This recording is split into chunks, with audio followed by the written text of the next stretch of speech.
નમસ્કાર દર્શક મિત્રો, તાપી જિલ્લાના સમાચારોથી અવગત કરાવતું સમય ક્રાંતિ ન્યૂઝ બુલેટિનમાં વિગતવાર સમાચારો નિહાળો.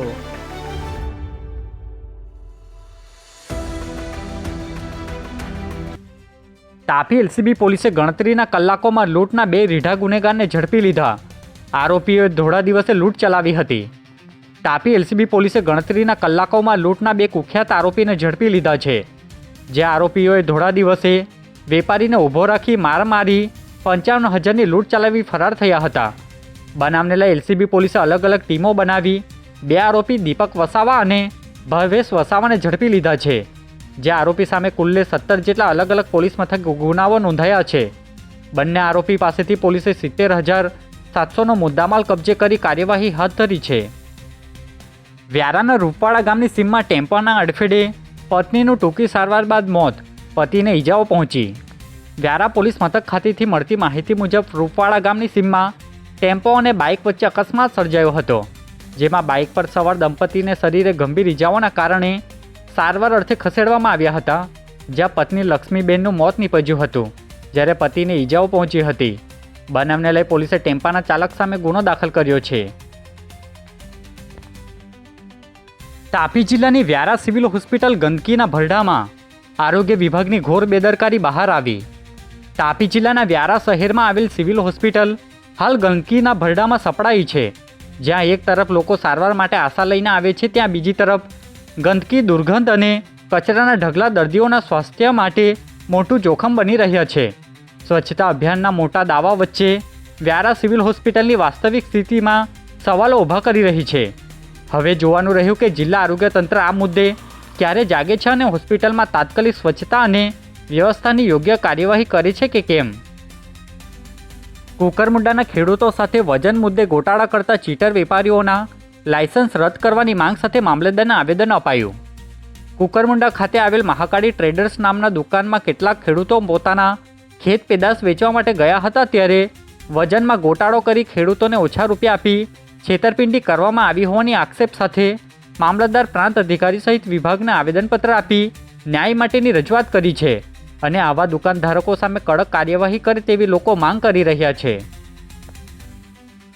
વ્યારાની આર્ટ્સ એન્ડ કોમર્સ કોલેજના હોલમાં આદિવાસી સંસ્કૃતિ અને વિધિ વિધાન વિષયક રાષ્ટ્રીય સેમિનાર યોજાયો.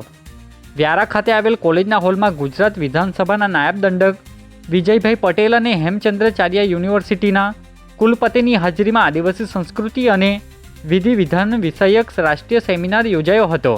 જે બાબતે મીડિયાને માહિતી અપાઈ હતી.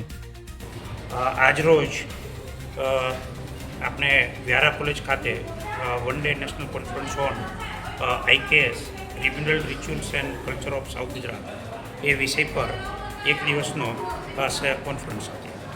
આ કોન્ફરન્સનું આયોજન કોલેજનું મંડળ, કોલેજના આચાર્યશ્રી એમના દ્વારા કરવામાં આવેલું.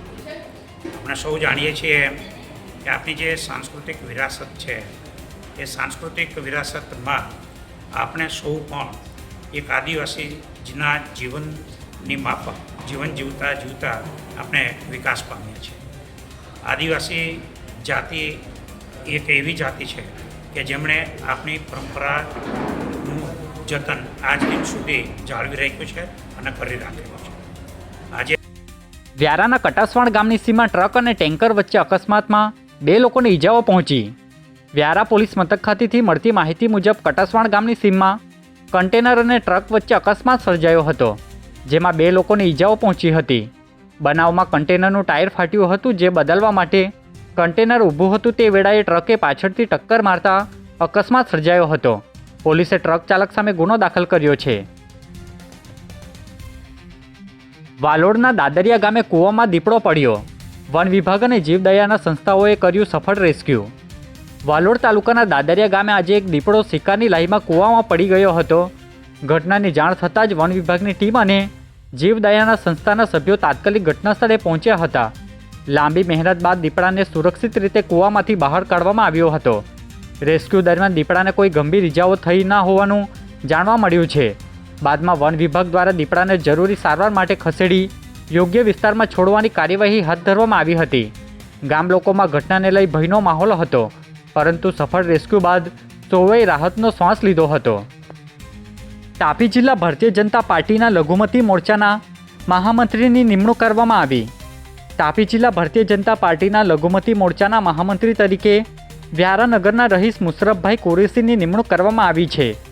પાર્ટીના જિલ્લા આગેવાનો અને કાર્યકર્તાઓ દ્વારા તેમને અભિનંદન અને શુભેચ્છાઓ પાઠવવામાં આવી હતી. પાર્ટી દ્વારા સોંપાયેલ જવાબદારીને ઈમાનદારી અને નિષ્ઠાપૂર્વક નિભાવવાનો તેમણે સંકલ્પ વ્યક્ત કર્યો હતો.